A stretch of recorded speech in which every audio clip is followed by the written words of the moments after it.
I'm Ellen Brinson, and I'm from Longview, Texas.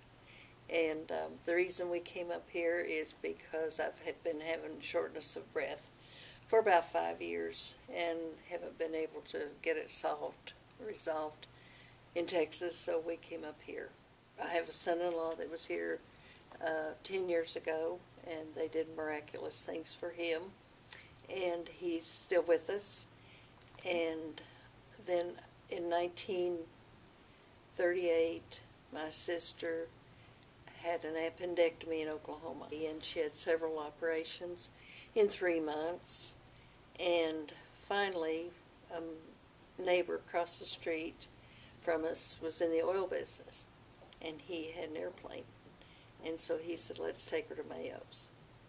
So they made a place in the airplane to put a stretcher and a place for the nurse.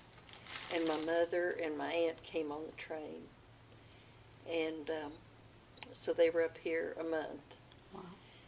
And they treated her the whole time, but they said the last place an abscess could form was on the brain, and it did. She was 14, I was 10. Wow. And so it was very traumatic for the whole family. They were going to operate on her, and I understood that it was Dr. Charles Mayo that was going to operate on her on Tuesday, and I never will forget, it was a Tuesday morning. And Mother called and asked us all to be praying that God's will be done, because they weren't sure that she'd be all right, because they didn't know how much of her brain they may have to take or what.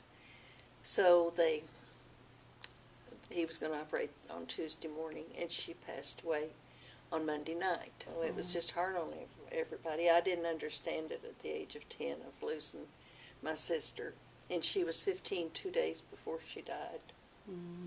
But one of the neatest things about Mayo's was that back in that time, it was after the Depression, and it was so hard for money-wise. And so my dad paid Mayo's from that time until 1947, when he passed away. And when he passed away, very suddenly, at the age of 51, Mother wrote up here to Mayo's and told him that just as soon as she got her affairs straightened out, that she would start paying them again. And they wrote her back and told her to consider her bill paid. And I think it's a wonderful, wonderful story, that because Mayo's is so caring. My mother used to talk about how wonderful the sisters were at St. Mary's, and that, of course, they even had a party for my sister for her birthday. I'm not sure that she even knew it, but they even had a little birthday party for her. Mother used to talk about it a lot, because she said the best way to keep Beverly's life alive was to talk about her. So we talked about her a lot. And Mother reminisced so much about Mayo's. She just had such good memories. It's just been a wonderful time for me to come up here. And I've been so well treated. Everybody has been so wonderful, so friendly, wonderful. We've gotten so much good information, and I feel like we're going to go home and I'm going to get well. So I'm just so happy to have been here, and like I said, everyone has just been so personable and so caring and so wonderful, just awesome. It's the overall. It's how they take care of you and how they care, and they want you to understand, and they want you to just be aware of everything, and they want to know exactly what's going on in your body, and they care enough to keep searching.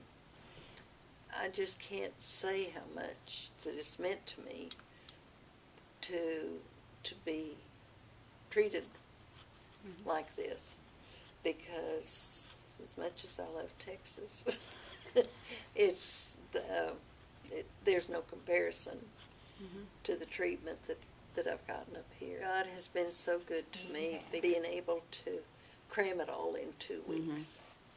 And it probably in Texas it would have taken a year. The areas that they have where you can sit, you know, and wait, it's pleasant. Yeah. And it's beautiful, you know, it's just, and there's so much history around that you can look at, and I just think it's just been a wonderful experience that I will treasure.